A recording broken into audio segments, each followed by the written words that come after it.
Hello നമസ്കാരം. Study സ്റ്റുഡിയോയിലേക്ക് എല്ലാവർക്കും സ്വാഗതം. നമ്മളിന്ന് ശ്രീനാരായണ ഗുരു ഓപ്പൺ യൂണിവേഴ്സിറ്റി BA സെക്കൻഡ് സെമ്മിൻ്റെ പ്രായോഗിക മലയാളം എന്ന പുസ്തകത്തിലെ 4ാമത്തെ ബ്ലോക്കിലെ 4ാമത്തെ യൂണിറ്റ്, അതായത് പുസ്തകത്തിൻ്റെ ലാസ്റ്റ് പാർട്ടാണ് ക്ലാസ്സിൽ ഡിസ്കസ് ചെയ്യാൻ പോകുന്നത്. അപ്പോൾ ക്ലാസ്സിലേക്ക് പോകുന്നതിന് മുമ്പ് നിങ്ങൾ എൻ്റെ ഈ ചാനൽ ആദ്യമായിട്ടാണ് കാണുന്നതെങ്കിൽ സബ്സ്ക്രൈബ് ചെയ്യുക, ഷെയർ ചെയ്യുക, നിങ്ങളുടെ കമൻറ്റുകൾ എഴുതി അറിയിക്കുക. ഒപ്പം പെയ്ഡ് നോട്ട്സ് ഉണ്ട്. നോട്ട്സ് ഈ സബ്ജക്റ്റിൻ്റെ മാത്രമല്ല പല സബ്ജക്റ്റുകളുടേതുണ്ട്. അപ്പോൾ നോട്ട് ആവശ്യമുള്ളവരുണ്ടെങ്കിൽ പെയ്ഡ് നോട്ട്സാണ്. വാട്സപ്പ് നമ്പർ കഴിഞ്ഞ വീഡിയോയിലൊക്കെ ഡിസ്ക്രിപ്ഷൻ ബോക്സിൽ കൊടുത്തിരുന്നു. അപ്പോൾ നമ്പറിൽ വാട്സപ്പിൽ വരികയാണെങ്കിൽ ഡീറ്റെയിൽസ് തരാം കേട്ടോ. ഓക്കെ, അപ്പോൾ നോക്കാം. നമുക്ക് 4ാമത്തെ ബ്ലോക്കിൻ്റെ പേര് 4ാമത്തെ യൂണിറ്റിൻ്റെ പേര് ഇംഗ്ലീഷിൽ നിന്ന് മലയാളത്തിലേക്കുള്ള വിവർത്തന പരിശീലനം എന്നാണ്.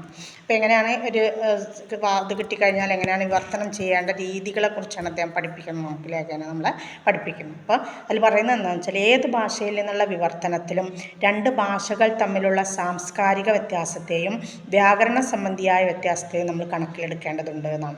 ഒരു ഉദാഹരണം പറഞ്ഞിട്ട് എന്താണ്, Rama and his wife went for a cinema.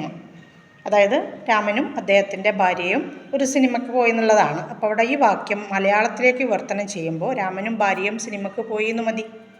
എന്നാൽ രാമൻ മറ്റു ഭാര്യമാരുടെ കൂടെയും എന്ത് ചെയ്യാറുണ്ട്, മറ്റു പലരുടെയും ഭാര്യമാരുടെ കൂടെ സിനിമയ്ക്ക് പോകാൻ അനുവദനീയമായ ഒരു സംസ്കാരമാണ് ആരുടേത്, പാശ്ചാത്യരുടേത്. അപ്പോൾ അത് അവിടെ നമ്മൾ എന്ത് പറയേണ്ടത് വരും, രാമനും അവൻ്റെ ഭാര്യയും എന്ന് പറയേണ്ടി വരും. എന്നാൽ മലയാളികൾക്ക് സംബന്ധിച്ചിടത്തോളം എന്താണ്, സ്വന്തം ഭാര്യയല്ലാതെ വേറെ ഒരാളെ കൊണ്ടുപോകില്ല എന്നുള്ളതുകൊണ്ട് രാമനും ഭാര്യയും സിനിമയ്ക്ക് പോയി എന്നാണ് പറയുന്നത്. അതാണ് പറയുന്നത് കേട്ടോ. സംസ്കാര സംബന്ധിയായ വ്യത്യാസത്തെ നമ്മൾ കണക്കിലെടുക്കണം എന്ന് പറയുന്നത്. അപ്പോൾ രാമ കിൽസ് എ സ്നേക്ക്, ഇത് മലയാളത്തിലേക്ക് വിവർത്തനം ചെയ്യുമ്പോൾ രാമൻ ഒരു പാമ്പിനെ കൊന്നു എന്ന് എഴുതേണ്ടതില്ല, രാമൻ പാമ്പിനെ കൊന്നു എന്ന് മതി.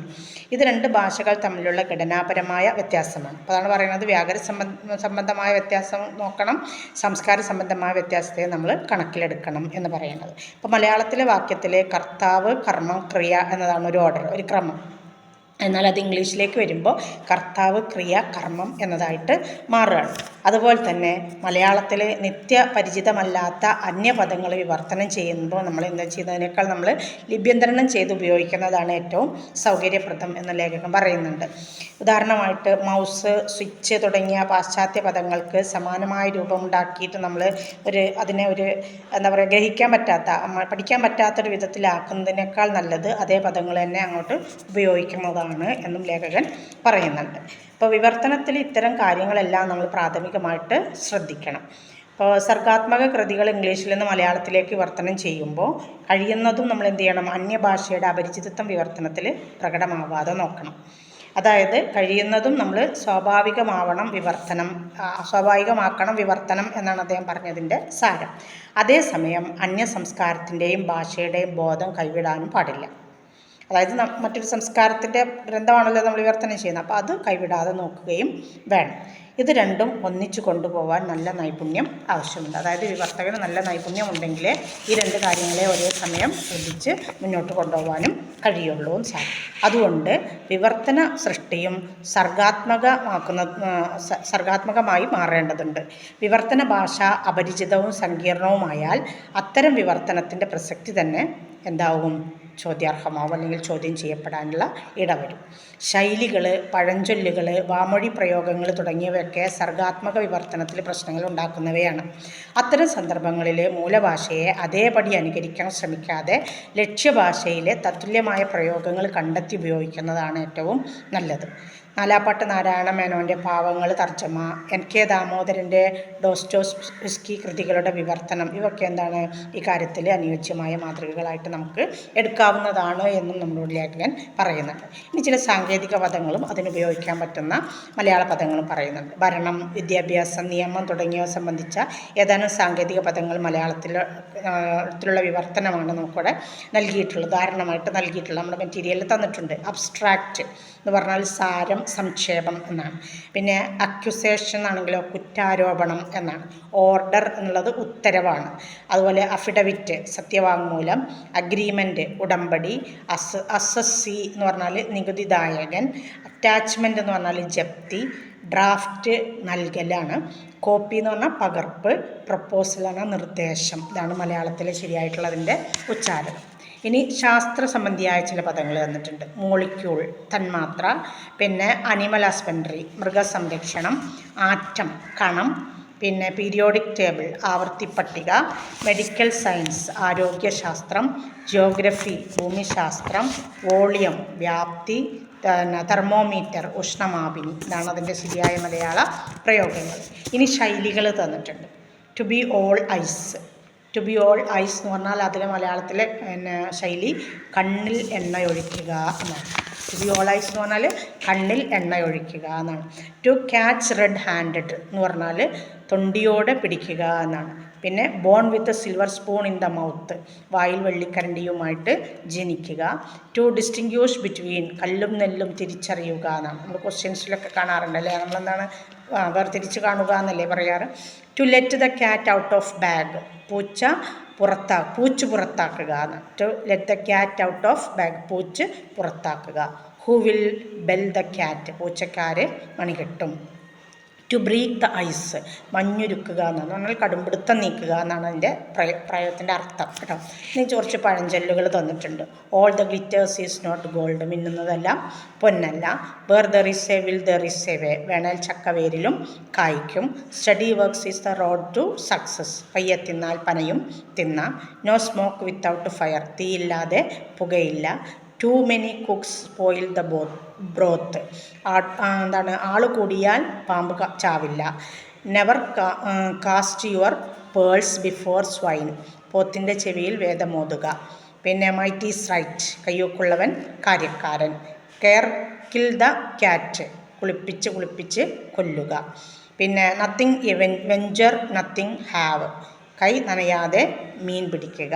പിന്നെ a boor is known by his talk, ഉണ്ണിയെ കണ്ടാൽ അറിയാം ഊരിലെ പഞ്ഞം. A wolf in a lamb's skin, ആട്ടിൻ തോലിട്ട ചെന്നായ. A bad workman quarrel with his tools, കിട്ടാത്ത മുന്തിരി പുളിക്കും.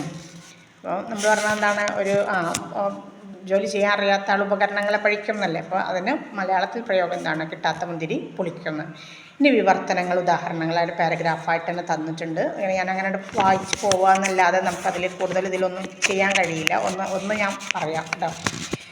ഗീതാഞ്ജലി രവീന്ദ്രനാഥ ടാഗോറിൻ്റെ ഗീതാഞ്ജലിയിൽ നിന്നെടുത്ത ഭാഗമാണ്. Leave this chanting and singing and telling of beads. Whom dost thou worship this lonely dark? Corner of a temple with the doors all shut. Open thy eyes and see thy God is not before thee. He is there where the tiller is tilling the hard ground, and where the pathmaker is breaking stones. He is with them in sun and in shower, and his garment is covered with dust. And put off the holy mantle, and even like him come down on the dusty soil. ഗീതാഞ്ജലിയിൽ നിന്നെടുത്തൊരു ഭാഗമാണ്. അതിൻ്റെ വിവർത്തനം തന്നെ. പിന്നെ അങ്ങനെ ഒന്ന് രണ്ട് വിവർത്തനങ്ങൾ അങ്ങനെ വെറുതെ വായിച്ചു പോയാലും ഈ രീതിയിൽ പറഞ്ഞാലും നിങ്ങൾക്കൊന്നും മനസ്സിലാവില്ല കേട്ടോ. അപ്പോൾ അത് ഞാൻ നോട്ടിൽ ഒരു ഉദാഹരണം തന്നിട്ട് അങ്ങനെ ചെയ്തിട്ടുണ്ട്. ഇതിലിപ്പോൾ ജി അതിനെ വിവർത്തനം ചെയ്തിട്ടുണ്ട്. നമ്മുടെ മലയാള കവി ജി അതിനെ വിവർത്തനം ചെയ്തിട്ടുണ്ട്. ഭജനം പൂജനം ആരാധനയും സാധനയും ഹേ നിർത്തുക സാധോ, നിജദേവാലയ മൂലയിൽ എന്തിനിരിക്കുന്നു നീ രുദ്ധകവാടം. നിമൃതമരുട്ടിൽ നിഗൂഢമിരുന്നേ നീ ധ്യാനിക്കും ദൈവമെതെവിടെ. നിലകൊൾവീല നിമീലിതലോചനം ഒന്ന് തുറക്കൂ നന്നായി നോക്കൂ. കരിനില മുഴുവൻ കർഷകരോടും വർഷം മുഴുവൻ വഴി നന്നാക്കാൻ പെരിയ കരിങ്കൽ പാറ നുറുക്കിയൊരുക്കും പണിയാളരോടും. എരിവയിലത്തും പെരുവയിലത്തും ചേർന്നമരുന്നൊരു ദൈവം മണ്ണാർ നിരുകൈകളിലും കൂടെ ചളിയിലിറങ്ങൂ കളയൂ ശുഭ്രം വസ്ത്രം. അതാണ് എന്ന് വെച്ചാൽ നമ്മൾ എവിടെ അന്വേഷിക്കുന്നോ ദേവാലയങ്ങളിലൊക്കെ അന്വേഷിക്കാൽ അവിടെയൊന്നും നമുക്ക് ദൈവത്തെ കാണാൻ കഴിയില്ല. എന്നാൽ നേരെ മറിച്ച് വെള്ളവസ്ത്രം ഒഴിവാക്കിയിട്ട് ചളിയിലിറങ്ങി പണിയെടുക്കുന്ന അധ്വാനിക്കുന്ന കർഷകരുടെ കൂടെയും അധ്വാനിക്കുന്ന മറ്റ് തൊഴിൽ വിഭാഗങ്ങളുടെ കൂടെയും ആരുണ്ട്, ദൈവത്തെ നമുക്ക് കാണാൻ കഴിയുമെന്നാണ് അതിൻ്റെ സാരം കൊടുത്തിട്ടുള്ളത്. അപ്പോൾ ആ രീതിയിൽ അതൊരു ഗീതാഞ്ജലിയിലെ കവിതയാണ്. അപ്പോൾ ആ കവിതയെ കവിതാരൂപത്തിൽ തന്നെ വിവർത്തനം ചെയ്തിരിക്കുകയാണ് ജി കേട്ടോ. അപ്പോൾ അങ്ങനെ കുറേ ഖലീൽ ജിബ്രാൻ്റെ കാര്യങ്ങളൊക്കെ തന്നിട്ടുണ്ട്. അതാണ് നമുക്കിതിലിനി ചെയ്യാനുള്ള. അപ്പോൾ നമ്മളോട് പരീക്ഷയ്ക്ക് ചോദിക്കുമ്പോഴും ചിലപ്പോൾ നമുക്കൊരു പാരഗ്രാഫ് ഇംഗ്ലീഷിൽ തന്നിട്ട് അത് മലയാളത്തിലേക്ക് വിവർത്തനം ചെയ്യാൻ ചോദിക്കും. 10 മാർക്കിനും ക്വസ്റ്റ്യനായിട്ട് വരും. എസ്സേ രൂപത്തിൽ അത് വിവർത്തനം ചെയ്ത് വെച്ചാൽ മാത്രം മതി. ചിലപ്പോൾ ഒരു പാരഗ്രാഫേ ഉണ്ടാവുള്ളൂ, എന്നാലും അത് മതി. അപ്പോൾ നമുക്ക് അതൊരു 10 മാർക്കിനുള്ള എസ്സേ ആയിരിക്കും. അപ്പോൾ ഇതിൽ നിങ്ങൾ നന്നായിട്ട് ശ്രദ്ധിക്കുക. കണ്ടമാനം ഇംഗ്ലീഷ് വായിക്കാൻ വേണ്ടി ശ്രമിക്കുക. വായിച്ചിട്ട് അതിനെ മലയാളത്തിലേക്കാക്കാൻ കഴിയുന്നുണ്ടോ നോക്കുക.